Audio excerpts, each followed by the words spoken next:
Bonjour à vous, j'espère que vous allez bien. Alors aujourd'hui, je vous fais cette vidéo pour répondre à une problématique que beaucoup de gens rencontrent. En fait, les gens ont l'ambition d'atteindre quelque chose, de mettre en place quelque chose, d'atteindre un objectif.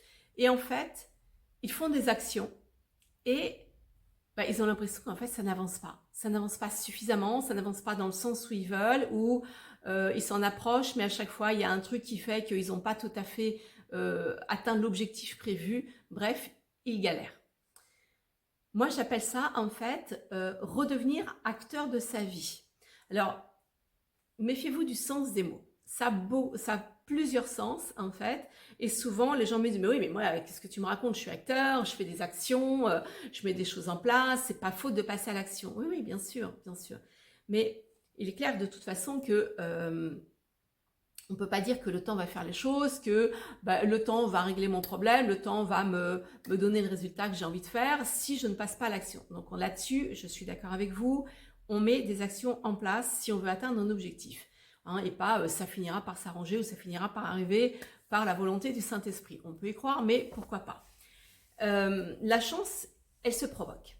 Mais pour moi, en fait, être acteur de sa vie, ça a vraiment plusieurs sens. Souvent, on réduit cela à mettre en place des actions, créer une structure, planifier, etc., etc. On est beaucoup dans le faire. Et vous pouvez vous apercevoir que parfois on est dans le faire et on avance, mais non, on avance, mais quelque part on a l'impression d'avancer 2 pas et de reculer d'1 pas et demi. Et on se dit, mais bon sang, en tant de temps, j'en suis toujours là, j'ai pas avancé. Et donc, il y a quelque chose qu'il faut vraiment observer. Pour être un véritable acteur, il ne faut pas se contenter de faire des actions. Il ne faut pas se contenter d'être dans l'être. Il faut impérativement mettre en place un état d'être qui va être ajusté à ce que vous souhaitez vivre. Je m'explique. Si vous avez un objectif précis, et que lorsque vous mettez vos actions en place, je vais exagérer, hein, mais vous êtes d'une humeur de chien. Vous n'y croyez pas véritablement, au fond de vos tripes. Vous le faites parce que vous devez le faire, parce que c'est ça qui va vous sortir de la situation, parce que ceci, parce que les gens vous l'ont dit, parce que ceci, cela. Mais peut-être qu'au fond de vous, vous dites, il y a un truc. En fait, j'ai envie de le faire, mais il y a un truc il y a un truc que je sens pas, il y a un truc auquel je ne crois pas, ou peut-être que je ne me sens pas capable, ou peut-être que ouais, j'ai envie de le faire, mais j'ai pas pris le temps en fait de bien le peaufiner, vous voyez, de bien l'ajuster. Donc quelque part, ça va générer une petite émotion d'inconfort, de doute, d'incertitude. Et ça, aussi infime soit-il, ça va changer votre état d'être. Et quand on n'est pas dans un état d'être qui vibre à la hauteur de notre projet, vous voyez, si votre projet il est là au niveau vibration et que vous êtes ici dans votre état d'être, on est d'accord, il y a un décalage. Donc, mon projet, déjà, je vais le fignoler, je vais bien le définir pour pouvoir, quand je m'y connecte, dire waouh, ça vibre, c'est top, d'accord?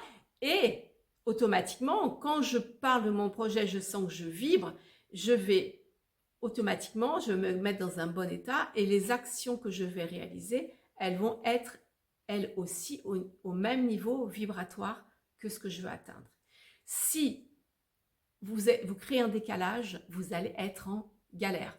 Vous allez peut-être y arriver, mais alors ça va être hyper dur, ça va pas être fluide. Quand on veut aller vers la réalisation d'un projet avec de la fluidité, il faut être en adéquation entre qui je suis et ce que je veux atteindre. Donc, arrêtez de faire 1000 actions, prenez le temps de vous poser, remettez votre état d'être en question. Ça veut dire que peut-être il va falloir, comme j'ai dit tout à l'heure, réviser votre objectif, revoir. Peut-être que votre objectif, en fait, vous en approchez, mais ce n'est pas véritablement ça qui résonne pour vous. Donc, est-ce qu'il faut le remettre en question? D'accord? Et vous allez voir qu'une fois que votre objectif et votre pourquoi je fais ça, qu'est-ce que ça m'amène, qu'est-ce que ça me fait vibrer, quand vous allez vraiment vous sentir cette waouh, j'ai hyper envie, vous allez être vraiment dans le bon mood et là, vous allez vibrer à la même hauteur. En fait, il va y avoir vraiment un alignement entre qui je suis, ce que je fais, pourquoi je le fais. Lorsque vous avez cet alignement, vous allez voir, vous allez avancer avec fluidité, avec légèreté, avec sérénité. Ce sera 100 fois plus facile. Partagez-moi vos petits retours, j'ai hâte de découvrir un petit peu là où vous en êtes. Posez-moi vos questions, ça me fera un grand plaisir de vous aider. Et n'oubliez pas, si vous voulez avoir plus d'infos, de petits tips comme ça, de conseils, vous pouvez vous inscrire là en dessous. Je vous ai mis le lien, je vous mets le lien pour vous inscrire à ma newsletter hebdomadaire tous les dimanches. Vous recevrez une petite lettre sympathique dans votre boîte email. Je vous souhaite plein de jolis projets, plein d'amour, plein de bienveillance. Prenez soin de vous.